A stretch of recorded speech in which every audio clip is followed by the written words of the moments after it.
Hello, welcome to the Polyglot Files. My name is Michael and today we're doing another episode of Languages of the World!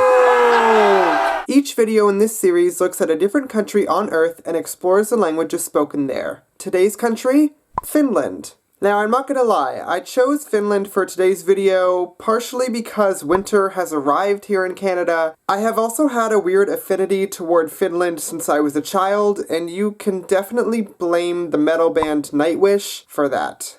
Outside of the awesome metal scene though, when we think of Finland, we generally think of saunas and the Northern Lights and vodka. However, Finland is also pretty cool linguistically. It is home to 2 official languages, Finnish and Swedish, as well as 6 official minority languages. These include Finnish Sign Language, Romani, Karelian, as well as 3 Sami languages, Skolt Sami, Northern Sami, and Inari Sami. Obviously, the most spoken language in Finland is Finnish. It is spoken by 94% of the Finnish population, and it is from the Uralic language family. This means it is related to languages like Hungarian and Estonian, and even some languages that we spoke about in the Languages of Russia video, such as Moksha and Udmurt. It is also thought that Estonian and Finnish are at least partially mutually intelligible, more so in writing than in speaking, but I'm interested to know if that's actually true. So if you speak Finnish or Estonian,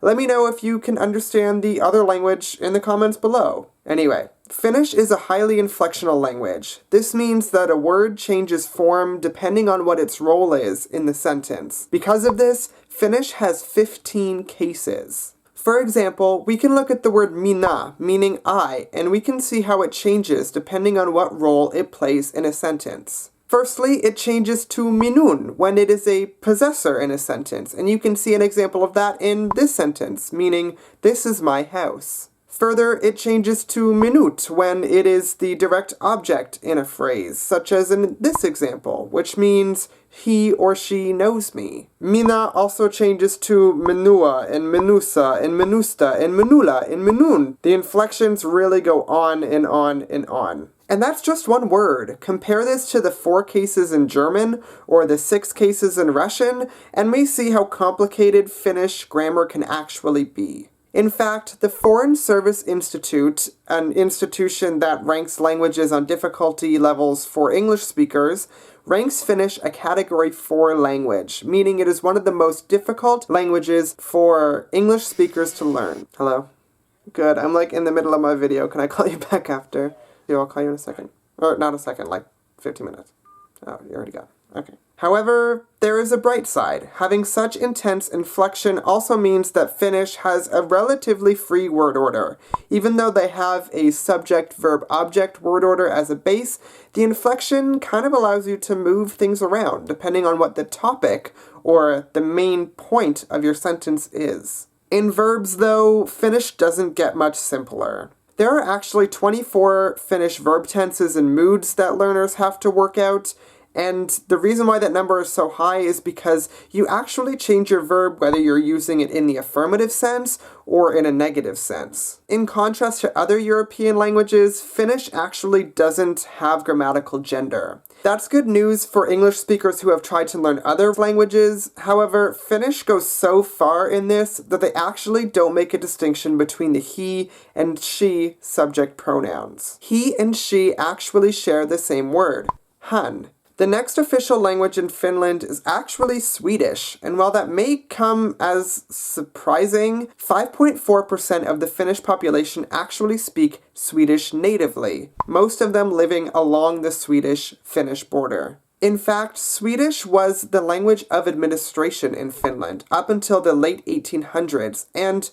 even today, Swedish is taught in elementary schools all around Finland. Swedish itself is a North Germanic language, meaning it is related to other Germanic languages, but it also has a fairly high level of mutual intelligibility with Norwegian and Danish, In fact, it is thought that Danish, Norwegian, and Swedish actually form a dialect continuum. Therefore, they are not actually distinct languages, but just different dialects of the same language. Further, Swedish has its own dialect within Finland, called Finland Swedish, but the differences between Finland Swedish and Standard Swedish are so small that the mutual intelligibility between the two dialects are still relatively high. As for official minority languages, there are 3 Sami languages that are spoken by about 2,000 people in Lapland, or northern Finland. These Sami languages include Northern Sami, Inari Sami, and Skolt Sami. These 3 languages also have fairly high levels of mutual intelligibility between themselves, especially in places where the 2 languages are spoken side by side geographically. Because they are Uralic languages, these languages are also then related to Finnish. This means they employ a subject-verb-object word order as a base word order, and they also have fairly intense case systems. On a sadder note, however, these 3 languages are in sharp decline and are considered endangered. In fact, Inari Sami has as few as 300 speakers. You can learn about other endangered languages in my video, Rare Languages, here. Our next official minority language is another Uralic language, known as Karelian. Karelian is spoken by about 12,000 speakers in Finland, but it is also on decline and it is also endangered because its population is aging and children aren't learning the Karelian language. Karelian is spoken mostly along the Finnish-Russian border, with a sizable amount of Karelian speakers in Russia as well. As seems to be the theme of this video, the level of mutual intelligibility between Finnish and Karelian is also fairly high. It is so high, in fact, that some linguists actually think that Karelian is just a dialect of Finnish.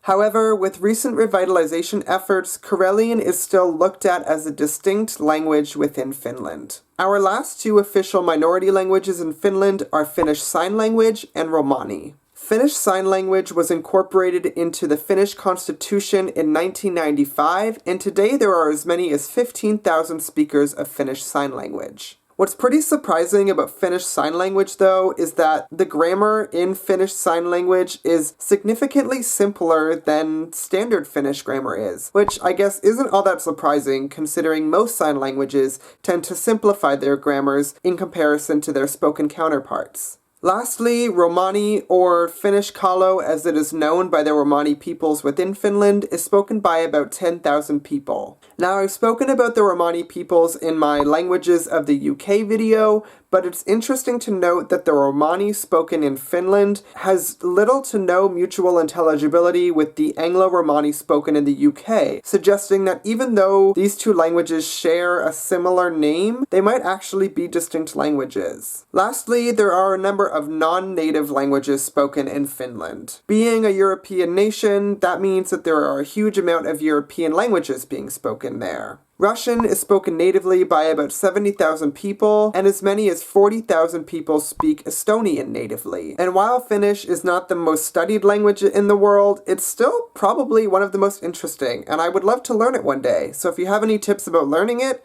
let me know in the comments below. I totally just hit my knuckle on my desk, because I'm on the floor. This has been another episode of Languages of the World! You can check me out on Twitter and Instagram, as well as my new Facebook page, so head on over there and give me a like. Also, don't forget to like and subscribe, and definitely don't forget to share this video. Thanks for watching the Polyglot Files. See you next time!